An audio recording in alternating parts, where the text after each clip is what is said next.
From the very beginning of life on this planet, there's always been an individual known as the boss. Back in prehistoric times, the boss was the biggest, roughest, toughest character in the cave, with the largest club. Nobody would argue the fact that in Sherwood Forest, Robin Hood was the boss. Meanwhile, back on our side of the ocean, any Indian foolish enough to think the chief wasn't the boss wound up with a king-size hotfoot. And so it's been over the years, with some changes, of course. For example, in this country today, there are almost as many bosses as there are people. But how many of us ever think of it that way? Don't most of us think of the boss as the man who owns the place where we work and pays us for what we do? Of course, that's right as far as it goes. But who's the real boss?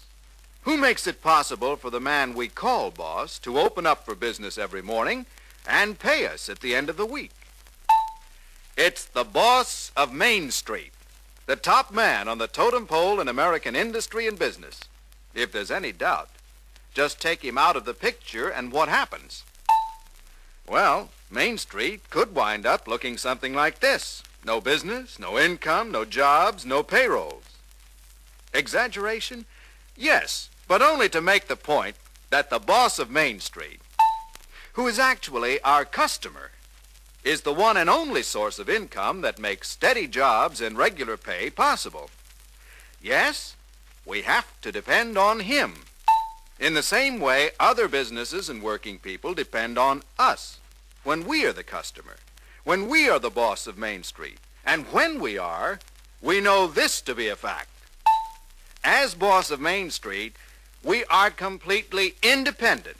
We take our business where we decide, spend our money where we want to spend it. It's our choice. And if for some reason we get fed up with doing business at one place, you know what happens. We say, I don't have to take that from anybody. And when we get that off our chest, it doesn't take us long to switch our business over to someone else, does it? So it goes. Somebody wins, somebody loses. Now, wouldn't you agree that if we can turn thumbs down on a place of business like that when we are the boss of Main Street, some other boss of Main Street can pull the same thing on us if we give him any reason to do so? This is something to think about. When you figure that our paychecks are tied to the success of the company we work for, which in turn is tied to the likes and dislikes of the boss of Main Street. That being the case, how about taking a close look at the top man on the totem pole and seeing what we can do about keeping him as our service customer? But before we get into that, let's remember something. Most people, just like this husband at the breakfast table, seem to have a built-in resistance about taking their cars in for service. Even under pressure, they'll resist. She asks him, Henry, did you get the car fixed? He says, nope. She says, last time I drove it, I felt like the village rag picker. He says, uh-huh. So she says, get it fixed. Now, what's with Henry? Is it the money involved? You'd hardly think so to see this guy living it up at one of the swankiest joints in town. He spends that green stuff like it's going out of style. But the thought of spending money on his car, that's something else. Something he doesn't especially like to do. And yet maybe money is only part of the reason. Could be he feels this way because it's inconvenient for him. Means he has to ride a bus the rest of the way to work, perhaps. And if he needs his car in his business, he may be grounded for the day. On the other hand, he might have had an unpleasant experience at one time when he took his car in for service, and he's afraid it might happen again. But regardless of whether the reasons are real or imaginary, we have to realize that Henry and other customers like him often come to us with some misgivings. Under these conditions, the customer sort of mentally puts us on the spot. And what happens to his car and what happens to him personally can make the difference between losing or keeping his business. It all starts the minute he drives in. This is often a moment of truth, when the customer forms his first impression of us. Whether it's good or bad depends on what we do at the time. For example, this customer drove in a few minutes ago, but he might as well have parked out in the street for all the attention he's had so far. Right about now, you can pretty well guess what he's thinking. I wonder what it takes to get waited on this place. Been here 5 minutes and that guy hasn't even looked at me. And the longer he sits there, the worse it'll get. Now, you could argue that the service writer is busy, and he is. He's got his hands full.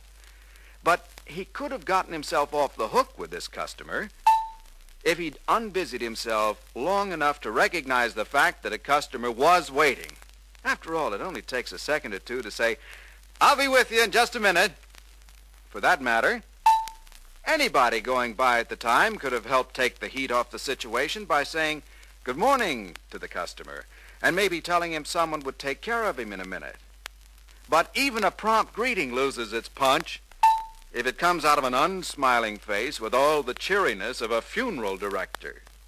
Bear in mind, the customer may not be very keen about being here in the first place.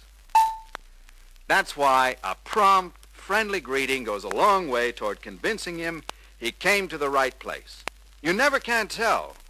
When you give him that warm-hearted smile and a friendly good morning, what can we help you with?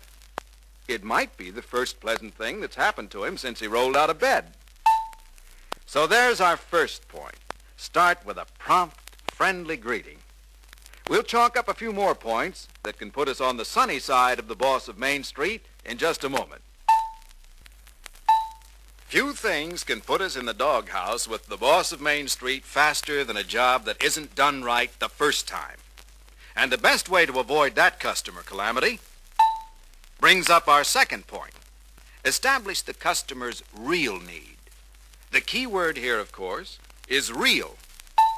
Just because a customer breezes in and says, "Give me a tune-up," doesn't necessarily mean he really needs a tune-up. But make the mistake of saying, "Okay, pick her up at 5, and watch out. This bird might bounce right back the next day with murder in his heart and griping about his car not running any better than it did before. All of which just goes to show that a first-class diagnosis of the car to find the real need starts a job on the path to customer satisfaction, and in more ways than one. When we take the time to talk to the customer about his car and test it if necessary, we build his confidence in our ability to handle the job. While this is naturally important with a customer we haven't seen before, let's not kid ourselves that a regular customer will stay with us long if he gets the idea we're brushing him off with a quick guess instead of a careful diagnosis. Of course, there are times, like during the rush hours or where a customer's in a big hurry, when a job can't be tested on the spot. Here's where some outfits play it smart, by telling the customer they can do a satisfactory job only by testing the car after he leaves. Then they give him the results and their recommendations by telephone. But either way, proper diagnosis helps to sell the customer on us, and it sets the stage for another way we can impress the boss of Main Street. Return a complete job when promised. Now, there are times when this is a lot easier said than done, and we all know why. Putting any job through the shop, unless it happens to be simple maintenance work, usually gets several people into the act. A slip-up anywhere along the line can spoil the whole show. And yet, sometimes it happens. But why? Certainly not because we get a special kick out of watching a customer burn up and swear he'll never come back. Certainly not because we want to sabotage the dealership and our jobs along with it. Then why the slip-ups? Okay, so nobody is perfect. But seriously, don't you think that maybe, just maybe, losing sight of the customer and what he means to us might account for some of it? Looking back, haven't there been times when we've put ourselves and what we wanted to do or what was easiest at the time ahead of what the customer expected? So what happens? Maybe during the rush hour, a repair order comes up reading, "Fix skip in engine." Wrong diagnosis? Not necessarily. There is a skip in the engine, but with no more to go on than this. The RO becomes a search warrant for the service technician who gets it. And unless he checks it out with the writer, which takes time, he stands a good chance of wasting more time and delaying the job while he's trying to figure out what should be done. Or maybe he jumps to a quick conclusion about the fix in an effort to get the job out of the way. Either way, aren't the odds against returning a complete job on time? And how about that coffee cup? How many times has it become a menace to the timely navigation of a job through the shop? Now, don't misunderstand. Nobody is knocking the coffee break. But sometimes it's more than the coffee that ties us up. Well, what we really had in mind was getting tied up on a job and losing time because a part was out of stock and had to be sent out for. Of course, what's even worse than not getting a customer's car finished on time is when we have to ask him to come back again to get the job completed. Somehow, no matter how you say it, we didn't have time or we couldn't get that part today, never sounds very convincing to the boss of Main Street. And can you blame him? After all, aren't we the ones who advertise complete service, trained service technicians, factory-approved parts? Sort of puts us all on the spot, doesn't it? But if we can't come through as promised, a telephone call to the customer with a reasonable explanation ahead of time will sometimes help. At least it shows some consideration on our part. Of course, we've all seen cases where a technician turned out a tune-up job, for instance, that purred like a cat full of cream, and right on schedule to boot, only to have the work turn sour in the customer's mind when he found a couple of grease spots on the upholstery or a scratch on the fender. And a good job done on time is also bound to suffer if the customer has to wait around until the repair bill is finally figured out. And nobody wins any merit badges if the customer gets that sub-zero treatment when he parts with his hard-earned money, even if the bill is ready. That's the one time, above all others, when we ought to voice our appreciation for his business, loud and clear, regardless of how much or how little he spends with us. As a matter of fact, thanking him sincerely and asking him to come in again is more than an act of common courtesy. It's the finishing touch that lets us put the serve into service and take out the ice at the same time. Here's how it works. Remember the first point? Start with a prompt, friendly greeting. Let the customer know he's in the right place for good service.